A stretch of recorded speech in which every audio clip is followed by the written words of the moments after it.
It's the NorCal Report at NorCalProSports.com. Lex Gopnik here with Nate Sherholtz, local Bay Area product. First off, who could win Dancing with the Stars on this giant squad, man? Ooh, I think Freddie Sanchez thinks he could win it, but I've seen his moves, and they're not that great. Maybe Lincecum.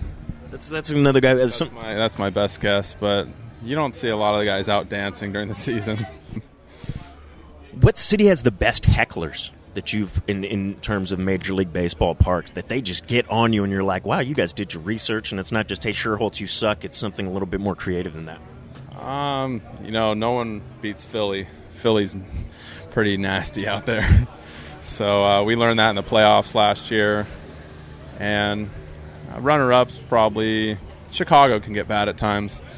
There's a lot of drinking going on. I had a beer thrown at me in right field a month ago. Oh, wow. So I think they had to arrest that guy like that. How many free meals, drinks have you got since you guys won the World Series? A lot.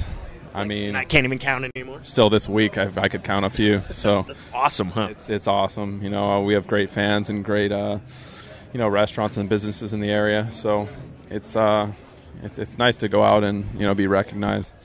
What's on heavy rotation on your iPod right now? Like, what are you listening to a lot right now, or bumping in the car? The new Linkin Park CD. I saw them in spring training down in Arizona, and I kind of got into their new stuff. I was always a big fan of their older stuff, and then most of the time at home, I just relax and listen to country. Country? Who's your favorite country star? Going to see Tim McGraw Saturday. Awesome. You get some good seats for that one as well? Just, we're probably just going to do the grass seats at Shoreline. That's the way to do it, man. Yeah. You don't have to big time them, right, and be backstage. I'm pretty low maintenance. I just like having a good time. Where's your World Series ring, man? Does Mom have his? Is it locked away in a safety deposit box? And do you, what occasion would you actually wear it? No, actually, I wore it today, so it's sitting in my locker. I don't bring it on the road, but I wear it at home a lot. People like to see it, so it's something I'm proud of, so why not? What are you going to do if there's no football next year, man? Any other sport that you're going to pick up on? Ooh, I'll be pretty bummed, as well as the rest of America. But no, I mean, I'm getting married, so I'm going to be busy, and I'll just be working out, doing my own thing, getting away from sports. So I don't really watch a whole lot of sports. I like going to sporting events more. Do you think there's any sport that's going to benefit from the NFL being off the air, maybe, if they are next year? I'm sure other sports will be picked up more than usual, but I mean, I think people are going to be really bummed. It'll be disappointing for sports. Nate Sherholtz, thanks so much for the time, man. Appreciate it.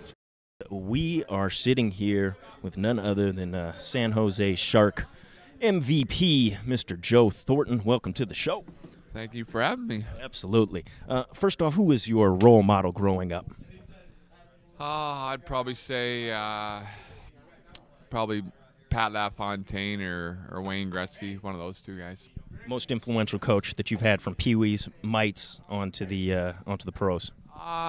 Probably a minor hockey coach named Brian Muscat. He coached me until I was about, 12 years old. So he'd be the guy that I'd point the finger at.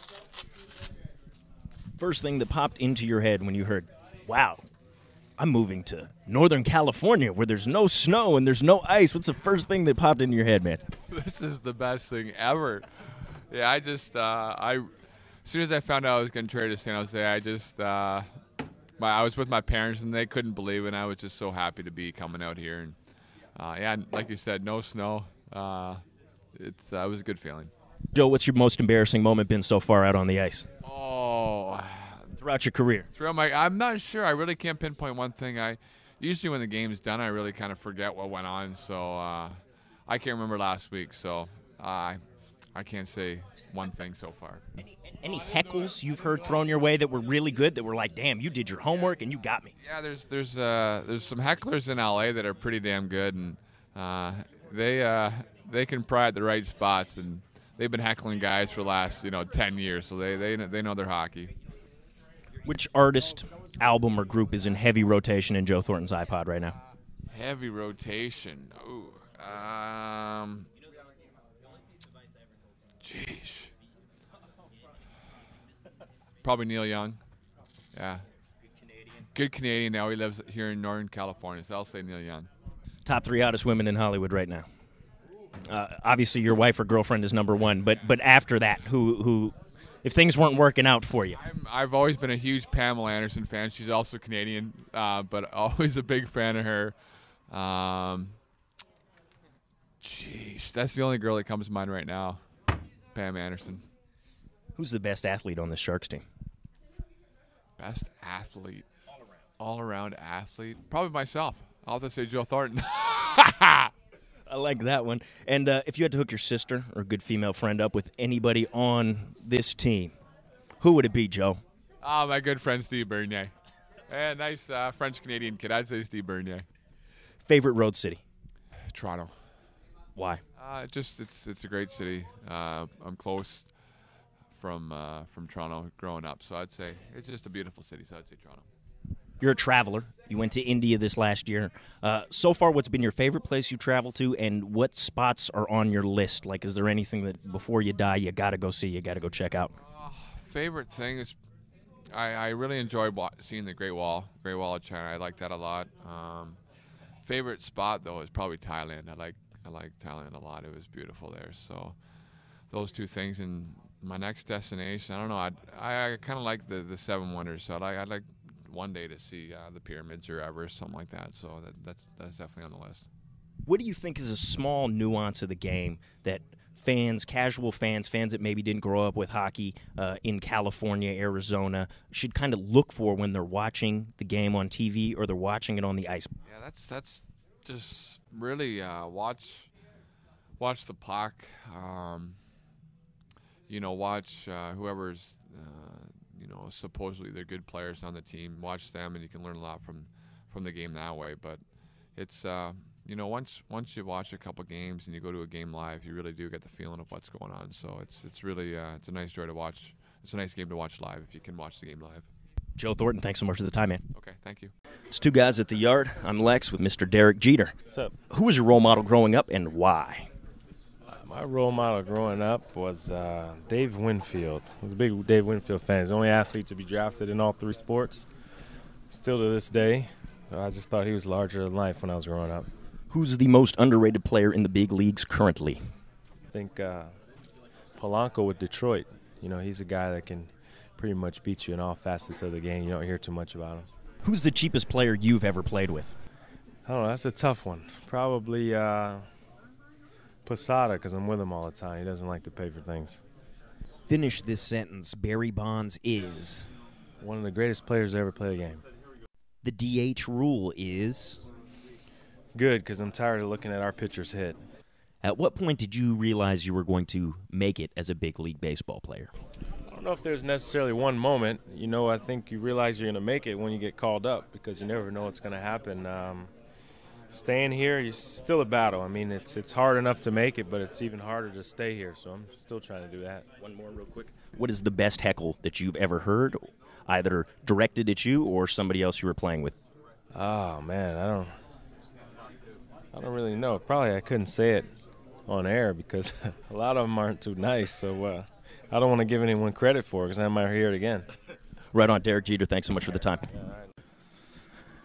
It's the NorCal Report at NorCalProSports.com. I'm Lex Gopnik, and we're sitting with Mr. 300, Randy Johnson from the San Francisco Giants. Thanks so much for taking a couple minutes to spend with us. No problem, no problem.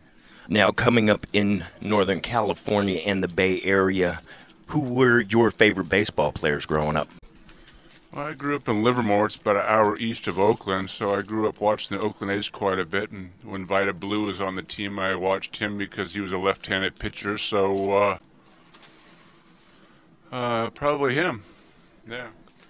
Now, you spent some time in Montreal. What was that like for people, especially now that there is no Expos team? Kind of a breakdown for folks that never got to experience baseball in French, for instance. It's very French. You got the Montreal Canadiens, and it's very hockey oriented. I got there in '88. I was very young, and for me, it was just a matter of getting to the big leagues. I didn't know any different. My time there was very brief, and then I got traded to Seattle, and that was exciting for me as well. But Montreal gave me an opportunity to play in the major leagues, and so I'm very grateful for that. One last question real quick for you. You got these guys, Kane, you got Lincecum. You're watching what they're doing. As a veteran who's been around, can you tell Giants fans what they have to look forward to, or where do you see them going? Well, I already think they know. Matt Kane is having an outstanding year. Lincecum is following up a Cy Young year. I mean, these fans are very knowledgeable. I don't think I need to tell them anything. Thanks a lot for spending some time with us. Thank you.